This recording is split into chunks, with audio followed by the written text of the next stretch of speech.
Olá, meus amigos, aqui é o Tom do Watchman River. Estou muito feliz que vocês estejam aqui. Espero que estejam bem. Hoje é quinta-feira, 16 de abril de 2026. E eu acho que Satanás não quer que eu faça este vídeo por algum motivo, porque houve mais interrupções enquanto eu tentava começar este vídeo. Vou seguir em frente e compartilhar algumas coisas malucas, já que vivemos nos últimos dias. Mas quero começar pelas Escrituras. É muito importante que a gente comece com as Escrituras. Vamos para Hebreus 4, versículo 16. Aproximemo-nos, portanto, com confiança do trono da graça, para que possamos alcançar misericórdia e encontrar graça para socorro em tempo oportuno. Vamos para Mateus 9, versículo 13. Vão e aprendam o que isso quer dizer. Eu quero misericórdia e não sacrifício, pois não vim chamar os justos, mas os pecadores ao arrependimento. Me dê um amém. Obrigado. Ouvi esse amém. Vamos para Efésios 2, versículos 4 e 5. Mas Deus, que é rico em misericórdia por causa do grande amor com que nos amou, mesmo quando estávamos mortos em nossas transgressões, nos deu vida juntamente com Cristo. Pela graça vocês foram salvos. Meu Deus, você conhece Jesus? Se não, continue assistindo. Isso é muito importante. Estamos nos últimos dias. É muito importante. Salmo 51, versículos 1 e 2. Tem misericórdia de mim, ó Deus, segundo a tua benignidade, segundo a multidão das tuas misericórdias. Apaga as minhas transgressões, lava-me completamente da minha iniquidade e purifica-me do meu pecado. É exatamente isso que acontece quando você crê no Rei dos Reis e no Senhor dos Senhores. Vamos para 2 Crônicas, capítulo 30, a segunda parte do versículo 9. Porque o Senhor, seu Deus, é misericordioso e compassivo e não desviará o seu rosto de você, se você voltar para ele. Miqueias, capítulo 7, versículo 18. Que Deus é como o Senhor, que perdoa a iniquidade e passa por cima da transgressão do remanescente da sua herança. Ele não retém a sua ira para sempre, porque tem prazer na misericórdia. Servimos a um Deus que tem prazer na misericórdia. Incrível. Mais uma, Isaías 30, versículo 18. Portanto, o Senhor esperará para ser bondoso com você, e por isso será exaltado para se compadecer de você. Pois o Senhor é um Deus de justiça. Bem-aventurados todos os que esperam por ele. Estamos fazendo isso nestes últimos dias, esperando por Jesus, vigiando e sem tentar descobrir o dia ou a hora. Mas eu estou te dizendo, todos os sinais que nos disseram para observar, todos eles já estão presentes. Nós só estamos esperando por Jesus. Então, ouça isso. Isso é do spaceweather.com, ok? O mistério cada vez maior das bolas de fogo de março. Não parece título de um filme de ficção científica dos anos 50? O mistério cada vez maior das bolas de fogo de março. Se você gosta de um bom mistério, basta olhar para o céu noturno em março de 2026. Não havia nenhuma grande chuva de meteoros prevista para março, mas de repente bolas de fogo começaram a aparecer por toda parte. Sinais nos céus. Durante o mês de março, os relatos de bolas de fogo muito brilhantes enviados à American Meteor Society de repente dobraram, diz Mike Henke, que gerencia o sistema de relatos de bolas de fogo da AMS. Muitas delas eram visíveis em plena luz do dia e criaram estrondos sônicos altos. Uma bola de fogo diurna sobre a Europa Ocidental, em 8 de março, recebeu mais de 3.200 relatos de testemunhas. Eu gosto de ver relatos de testemunhas, pois quando vejo algo viral só por um vídeo nas redes sociais, sempre penso que é falso. Porque se tem algo tão impressionante no céu, vai ser registrado por mais de uma câmera. Sempre lembre disso. 9 dias depois, um asteroide de 7 toneladas explodiu sobre Ohio, com a força de 250 toneladas de TNT. Em 21 de março, uma bola de fogo se desintegrou sobre Houston, Texas, e um fragmento atravessou o telhado de uma casa. Esses foram apenas os principais eventos. Henke, adoro esse nome, Henke. Nada de Henke Panky aqui. Ele administra o sistema de registro de bolas de fogo há quase 15 anos. Na verdade, ele escreveu grande parte do software, então percebeu algo incomum quando os relatos continuaram a se acumular. Ele mergulhou nos dados, e o que ele encontrou é realmente intrigante. O número total de bolas de fogo que as pessoas viram não foi dramaticamente incomum, ele explicou, mas a proporção das grandes bolas de fogo realmente disparou. No limite de 50 relatos, eventos brilhantes e barulhentos o suficiente para serem notificados em vários estados. No primeiro trimestre de 2026 foram registrados 40 eventos, o dobro da média histórica. Com mais de 100 relatos, a contagem também dobrou. Mais de 82% desses grandes eventos produziram estrondos sônicos, indicando objetos penetrando profundamente na atmosfera. Eu sei, sabe por quê? Um deles passou por Connecticut, aqui no estado. Não vi. Era de dia, por volta das 14 horas.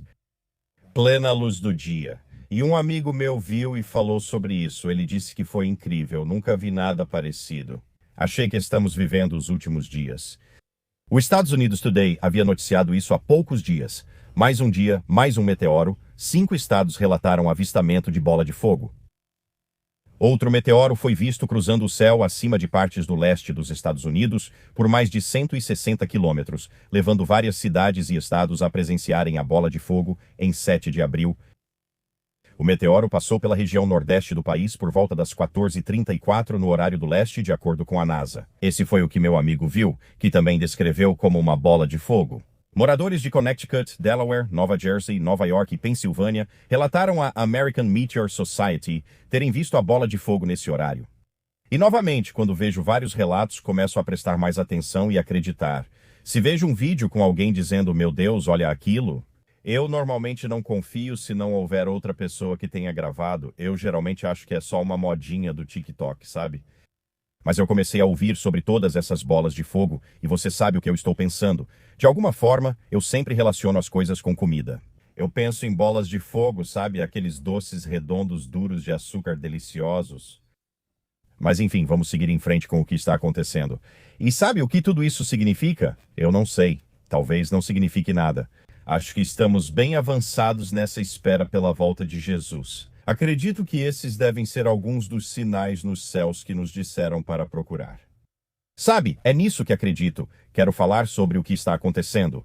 Antes de eu gravar, o secretário do Departamento de Guerra, Pete Hegseth, estava dando uma coletiva de imprensa e aqui estão algumas citações dele. Ele afirmou aos militares iranianos e à Guarda Revolucionária Islâmica que sabemos quais recursos militares vocês estão movendo e para onde estão levando esses recursos. Irã deve estar pensando, deu ruim. Ele também disse, estamos reabastecendo como nunca antes. E eles estão mesmo. Estão enviando mais navios para lá. Estão enviando tropas para lá. Orem pelos nossos homens e mulheres que estão indo para lá. Ele afirmou que as Forças Armadas dos Estados Unidos passaram facilmente de operações de combate intenso para um bloqueio de alto nível. Podemos fazer essa transição novamente de forma ainda mais rápida e poderosa. Sob orientação do presidente Trump, o Departamento de Guerra assegurará que o Irã jamais terá uma arma nuclear. Preferimos resolver isso da maneira amigável, por meio de um acordo conduzido pelo nosso vice-presidente e pela equipe de negociação, ou optar pelo jeito difícil. Então ele usou uma linguagem dura ali. Ele alertou o regime iraniano que os Estados Unidos monitoram seus esforços para retirar lançadores de mísseis balísticos das bases subterrâneas nas montanhas. Se seguir movimentando recursos militares, a guerra será retomada. Então isso estava acontecendo logo antes de eu apertar o botão de gravar. Ele também disse mais uma coisa. Ele disse que nada foi imposto ao presidente dos Estados Unidos. O presidente Trump toma suas próprias decisões sobre os interesses deste país e a defesa dos nossos interesses, além de trabalhar com aliados e parceiros. Neste caso, Israel, que tem muita determinação e muitos recursos pelas quais somos gratos. Sim, e então o comandante do CENTCOM, Almirante Cooper, foi ao microfone e disse que estava falando sobre Israel e disse, não há parceiro melhor do que Israel. Enquanto isso, Tucker Carlson e seus amigos estão enlouquecendo por causa de Israel. Eles estão enlouquecendo como profetizado, pois no fim todos se voltarão contra Israel. Todos. Bubba News postou ontem no Telegram sobre isso e compartilhou essa foto e dizia, Europa diz não a Israel. 1 milhão de cidadãos da União Europeia exigem o fim dos laços entre a UE e Israel. Então eles querem que a UE simplesmente corte relações com Israel. O mundo inteiro vai se voltar contra Israel. Nós sabemos disso. E ele disse que está chegando. Foi isso que Bubba disse. Ele disse que está chegando. Israel e os judeus continuam sendo cada vez mais ostracizados pelo mundo a cada dia que passa. A Europa continua se voltando contra Israel e os Estados Unidos serão os próximos. A resolução do senador Bernie Sanders, apresentada hoje, ou seja, ontem, não foi aprovada. A resolução visava bloquear a venda de armas para Israel. O número de pessoas contra a venda de armas militares ao país segue crescendo. Esse número cresce sempre que tentam aprovar esse projeto de lei. Cada vez mais pessoas votam a favor disso. Hoje, eles conseguiram 40 votos no Senado, o maior número nesses projetos de lei que tentaram aprovar, pois Bernie Sanders vem fazendo isso há um tempo. Ainda não é suficiente para aprovar, mas há progresso significativo. O dia está chegando em que os Estados Unidos vão interromper todos os envios de armas para Israel, já que o America First vai prevalecer e Trump vai reabastecer as munições para o país. Pode ser. Pode ser. A pergunta é... Essa é a minha pergunta quando ouço isso. Os Estados Unidos vão virar as costas para Israel antes ou depois do arrebatamento? Meu palpite, apenas um palpite, é que sempre haverá alguns contra Israel. Sempre, sempre houve. Acho que viramos totalmente as costas logo após o arrebatamento, mas é só um palpite. Pode ser antes. Isso acontecerá porque todas as nações abandonarão Israel. Certo. O que mais temos? Estão bem? Se quiser pausar o vídeo, este é um bom momento. Pegue um lanche e uma bala de canela. Sabe, elas são boas. Eu não posso, sabe, da última vez que mencionei balas de canela, acho que vocês me enviaram 1000 delas pelo correio. Quer dizer, eu ainda tenho pilhas delas porque não como açúcar, essas coisas. De vez em quando coloco uma na boca, mas não, eu não consumo açúcar por questões de saúde. Então, não me mandem balas de canela. Mas pode comer uma. Me arrume um sanduíche de pastrame no pão de centeio com mostarda. Isso é o que eu quero para um lanche leve. Enfim, vamos a isso. Especialistas da ONU pedem aos Estados-membros que suspendam a transferência de armas para Israel. Um grupo de especialistas das Nações Unidas, eu adoro esses especialistas sem nome, denunciou os ataques de Israel ao Líbano como ilegais, um dia depois que os Estados Unidos e o Irã concordaram com um cessar-fogo. Eles pedem aos Estados-membros da ONU que suspendam todas as transferências de armas para Israel. Isso acontecerá em algum momento. O presidente Trump enviou isso ontem à noite pela sua rede social Truth Social.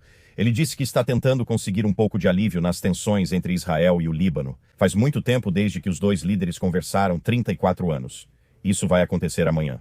Legal, porque hoje eles deveriam conversar. Os líderes deveriam conversar, mas há um problema, e é este. O presidente libanês, Joseph Aoun, disse em uma conversa com o secretário de Estado dos Estados Unidos, Marco, ele disse: "Não estou disposto a conversar com o primeiro-ministro Netanyahu." Então eles estão tendo conversas, mas ele não quer conversar. Aoun não quer conversar com Netanyahu. E então Amir Tsarfati disse isso no Telegram. Ele disse: "Adivinha quem tem medo do Hezbollah, o presidente do Líbano?" Ele ameaçou não falar com o primeiro-ministro Netanyahu por telefone em nenhuma circunstância. O presidente libanês Joseph Aoun falou por telefone com o secretário de Estado dos Estados Unidos, Marco Rubio, mas o primeiro-ministro Benjamin Netanyahu não foi incluído na ligação depois que Aoun se recusou a falar com ele. Então, um pouco infantil, sabe, supere isso. Que tal cuidar do Hezbollah como você disse que faria há um ano? Assim você não precisaria conversar. Não haveria nada sobre o que falar. Israel também compartilhou isso hoje. Um oficial do Hezbollah prometeu que qualquer governo libanês que cooperar com Israel será derrubado. E esse é um dos motivos pelos quais Aoun tem medo de falar. Mas eles estão conversando hoje e vamos ver no que isso vai dar. Eu realmente não acho que o governo libanês, sem a ajuda de mais ninguém, vá tirar as armas do Hezbollah. Não tem como, eles não vão conseguir fazer isso, você sabe. Vamos falar sobre isso. A Europa pode ter uma grande falta de combustível, com talvez só 6 semanas de querosene de aviação disponíveis, segundo relatos. 6 semanas restantes, de acordo com o diretor executivo da AIA, Faith Birol. Não é Faith, é Fatih Birol. Ele alertou sobre possíveis cancelamentos de voos devido à crescente crise energética ligada à guerra no Irã e aos bloqueios no fornecimento de petróleo pelo Estreito de Hormuz. Ele descreveu isso como a maior crise energética que já enfrentamos. Estamos vivendo tempos sem precedentes enquanto aguardamos Jesus, afetando o crescimento econômico global e aumentando a inflação. Bem, essa inflação vai ficar muito alta. Os países asiáticos dependentes da energia do Oriente Médio serão os mais impactados, seguidos por Europa e Américas. Ele alertou que, se o Estreito de Hormuz não for reaberto, cancelamentos de voos podem ocorrer. Bem, o Estreito de Hormuz está aberto, só não está permitindo navios iranianos. Sabe, qualquer embarcação indo para ou vindo desses portos iranianos não tem permissão para passar por lá. O secretário do Tesouro dos Estados Unidos, Scott Bessent, afirmou: 2 bancos chineses receberam cartas do Tesouro dos Estados Unidos. Dissemos a eles que, se pudermos provar que há dinheiro iraniano passando pelas suas contas, então estamos dispostos a impor sanções secundárias. E ele ameaçou todos os países do mundo. Agora é assim. Não façam negócios com o Irã. Sabe, o pessoal da jardinagem chegou. Os caras da grama. Não vemos isso desde o outono, mas eles estão aqui. Vocês vão vê-los ali atrás muito em breve. Ou ouvindo-os, caso esteja ouvindo pelo podcast. A Casa Branca disse que não solicitou formalmente uma extensão do cessar-fogo. Lembra que ontem eu disse que estavam dizendo que a Casa Branca discutia mais uma extensão de 2 semanas do cessar-fogo com o Irã. E Caroline Leavitt disse ontem: não, isso é notícia falsa. Nós não solicitamos uma extensão. Então vamos ver onde isso vai dar. O canal Beginning of Sorrows News no Telegram divulgou esta citação do CENTCOM. Navios da Marinha dos Estados Unidos estão em patrulha no Golfo de Omã, enquanto o CENTCOM continua a executar um bloqueio dos Estados Unidos a navios que entram e saem dos portos iranianos. As forças dos Estados Unidos estão presentes, vigilantes e prontas para garantir o cumprimento, então vamos ver onde isso vai dar. Enquanto isso, o Irã suspende todas as exportações de petroquímicos até novo aviso. Eu me pergunto por quê. E ali atrás está o cara do cortador de grama. Te chamei. Além disso, isso é do canal de notícias do BRIC no Telegram. O Conselho de Segurança da Rússia alerta que as negociações dos Estados Unidos com o Irã podem ser um pretexto para preparar uma invasão terrestre. Bem, isso é tipo capitão óbvio. É isso que muita gente está dizendo, que eles estão se preparando para uma operação terrestre. Vamos ver. O tempo dirá. O tempo resolve tudo, não é? O Mossad Commentary publicou isso no X. O Irã considera enviar terroristas Houthis para realizar operações marítimas e terrestres. Eles estão dizendo que o Irã pode enviar terroristas Houthis como uma reserva estratégica se a guerra recomeçar, segundo autoridades israelenses, alertando sobre cenários que variam de ataques em várias frentes à guerra econômica pelo Mar Vermelho e pontos de estrangulamento. Analistas dizem que os terroristas Houthis estão explorando uma invasão terrestre através da Jordânia e da Síria, buscando replicar o estilo do ataque surpresa do Hamas de 7 de outubro. Como disse um especialista, eles querem surpreender Israel e buscam formas de fazer isso por terra. Tempos incríveis que estamos vivendo, pessoal. Enquanto isso, enquanto falo, e acho que é por causa dessas conversas que estão acontecendo, Israel está simplesmente atingindo duramente diferentes áreas do Hezbollah no sul do Líbano. Vi muitos vídeos disso. Ataques israelenses massivos continuam no sul do Líbano. O Wall Street Journal disse que Israel exige uma zona de segurança e liberdade operacional em qualquer possível acordo de cessar-fogo no Líbano. Enquanto eles conversam, acho que Israel faz seus bombardeios finais por lá. E sabe, em breve não vamos mais precisar falar sobre guerra. Mal posso esperar. E então Amir Tsarfati compartilhou isso no Telegram. Os Estados Unidos parecem ter encerrado sua presença militar na Síria, com o último comboio deixando a base de Khazrak, no Nordeste. O controle da área está sendo transferido às forças sírias. Isso me faz dizer rutro, sinceramente. Mas isso encerra efetivamente a presença terrestre dos Estados Unidos que começou em 2014. Então parece que estamos fora de lá. Depois temos Dmitry Medvedev, o vice-presidente do Conselho de Segurança da Rússia. Ele enviou isso pelo X. A declaração do Ministério da Defesa russo deve ser interpretada ao pé da letra. A lista de instalações europeias que fabricam drones e outros equipamentos é uma lista de alvos potenciais para as forças armadas russas. Quando os ataques se tornarem realidade, depende do que acontecer a seguir. Durmam bem, parceiros europeus. Então é isso, vocês sabem, Europa e Rússia estão em confronto. Agora são apenas palavras, mas tempos difíceis estão chegando a este mundo. Você sabe o que vem aí? Jesus está vindo para arrebatar sua igreja em um arrebatamento pré-tribulacional. Louvado seja Deus. Isso é interessante. O Insider Paper compartilhou isso.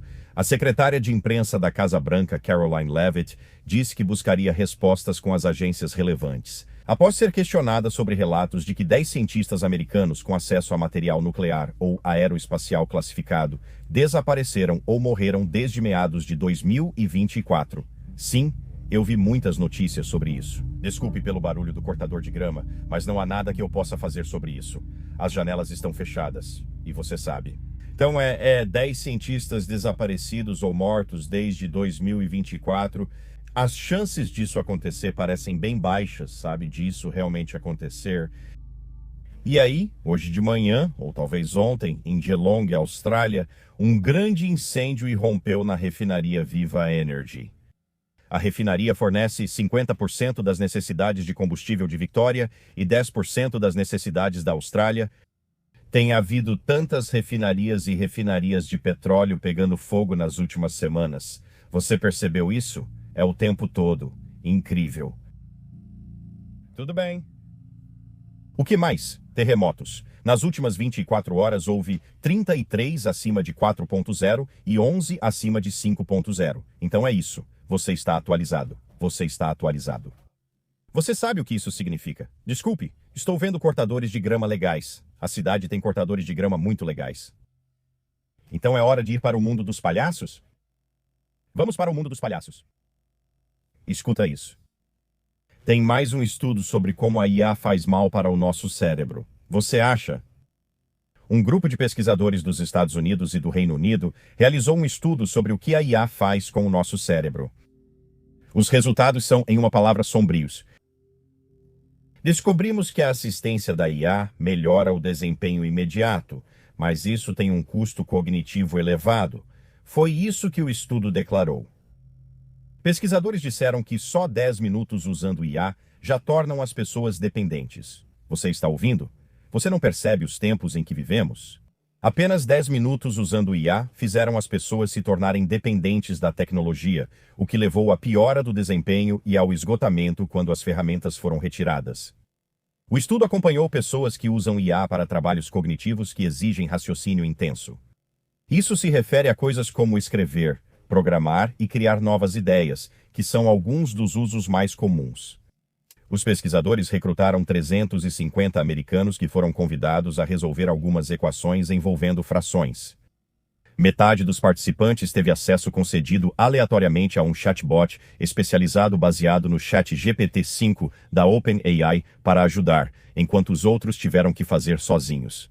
No meio do exame, o grupo com acesso à IA teve o acesso cortado. Isso levou a uma queda acentuada nas respostas corretas do grupo com IA, e muitos simplesmente desistiram. Você acredita nisso? Esse resultado fez com que tanto o desempenho quanto a perseverança caíssem. Quando a IA é retirada das pessoas, não é só que elas começam a dar respostas erradas, elas nem sequer estão dispostas a tentar sem a IA. Isso é um circo total. É um circo total. Mas é isso que estamos vivendo, um circo, certo? Incrível, eu só vou querer água. Eu não preciso de IA, só quero um copo de água gelada. Tudo bem. Que tal isso? Vamos ler alguns comentários do dia, beleza? Vamos ver. Music Dove. O antigo eu estaria sobrecarregado de estresse neste ponto. O novo eu, coberto pelo sangue de Jesus e sentindo uma paz incrível. Quando fico sobrecarregado, eu só fico repetindo: Deus está comigo, então eu consigo. Maranata, amém, amém. Eu sou do mesmo jeito. Eu simplesmente não me preocupo com o que está acontecendo no mundo. Patrícia, Jesus disse: meu reino não é deste mundo. Esse reino é onde vamos viver. O rei está vindo nos buscar em breve para nos encontrar nos ares e nos levar para morar lá nas casas que ele preparou para nós. Mal consigo acreditar nisso. É incrível, irmã. É realmente incrível. Ele foi preparar um lugar para nós e vai voltar para nos buscar, para nos levar até lá. É incrível. Doug, a ampulheta está quase no fim. A areia está quase acabando. Jesus Cristo está à porta. Só estamos esperando ele abrir a porta para podermos ir para casa, para a glória. Amém. Amém, Doug. Obrigado. Mais um. Dean, vem logo, Senhor Jesus. Este mundo está quebrado além do que o ser humano pode consertar. E é cansativo o ser humano. Mas o Senhor é a nossa salvação e eu oro para que possamos encontrá-lo em breve. Lindo. Você conhece Jesus, você entende o que aconteceu há 2000 anos. Um evento milagroso e incrível aconteceu. Deus nos deu seu Filho unigênito, Jesus, para que todo aquele que nele crê não pereça, mas tenha a vida eterna. Deus enviou seu Filho unigênito, Jesus, que deixou um trono no céu para vir aqui e assumir a forma humana, e ele veio aqui por um motivo, ele veio aqui para morrer. Porque sem o derramamento de sangue não há remissão de pecados, e Jesus é o Cordeiro de Deus. Jesus veio aqui para que ele pudesse ir até aquela cruz para resgatar você e a mim, para que pudéssemos passar a eternidade no céu. Todos nós temos um problema chamado pecado. Todos pensamos coisas estranhas e já fizemos coisas das quais nos envergonhamos. Não somos perfeitos, estamos longe de ser perfeitos, e precisávamos de um resgate. Foi o que Deus fez. Ele nos enviou Jesus, o resgate supremo, e Jesus veio aqui e viveu de forma perfeita. Ele amou as pessoas, ele curou as pessoas, ele ensinou por meio de parábolas incríveis, mas ele veio aqui para morrer, o Cordeiro de Deus, morto desde a fundação do mundo. E ele fez isso porque te ama tanto que quer passar a eternidade com você. Você percebe isso? O Rei dos Reis e o Senhor dos Senhores te ama tanto que foi até uma cruz ensanguentada. Isso é um amor verdadeiro. Amor verdadeiro. E tudo o que você precisa fazer para ser salvo é crer. Tudo o que você precisa fazer é dizer para Jesus: Jesus, eu admito que sou um pecador. Eu entendo que preciso de pagamento por esses pecados. Agora creio que teu sangue derramado me lavará e me deixará branco como a neve e eliminará meu problema com o pecado. E é exatamente isso que acontece quando você coloca sua fé no sangue que ele derramou. Seu problema com o pecado é afastado de você tanto quanto o Oriente está do Ocidente, e você é lavado e fica branco como a neve. Você crê na obra consumada de Jesus na cruz. Ele foi pregado, derramou seu sangue precioso, morreu, foi sepultado e ressuscitou ao terceiro dia. Esse é o Evangelho, as boas novas. Fomos resgatados pelo Rei dos Reis e Senhor dos Senhores, que quer passar a eternidade conosco. Resgatados pelo sangue do Cordeiro. É tão milagroso. Não consigo imaginar ouvir o Evangelho das boas novas e dizer não. Mas muitos mais dirão não do que sim, porque largo é o caminho da destruição. Estão me olhando torto porque tem carros passando bem na minha frente. Mas essa é a boa notícia, e eu espero que você fique a sós com Jesus hoje e converse com ele porque ele quer passar a eternidade com você. Ele quer que você seja um membro direto da família de Deus. Sabe, isso é incrível. E se você disser não a isso, o que está dizendo é sim para a separação eterna de Deus. Se alguém disser que esse incrível pagamento foi para te resgatar e você responder: não quero, não preciso, sou uma boa pessoa. No dia do julgamento, você acabará se ajoelhando diante de Jesus e ele dirá: afaste-se de mim, eu nunca te conheci. Isso é assustador e não desejo isso a ninguém. Pense nisso, fale com Jesus, hoje pode ser seu dia. Hoje é dia de salvação. Você pode ser salvo agora e saber para onde irá ao dar seu último suspiro ou se o arrebatamento acontecer antes. Sabe, é incrível, e eu espero que você faça a escolha certa, mas é isso que eu tinha para você hoje. Hoje cedo, durante minha oração, rezei por todos que assistiriam a este vídeo, inclusive você. Goste você ou não, você foi alvo de oração. Se não formos arrebatados hoje, que seria um ótimo dia, se Deus quiser, vejo vocês amanhã. Amo vocês.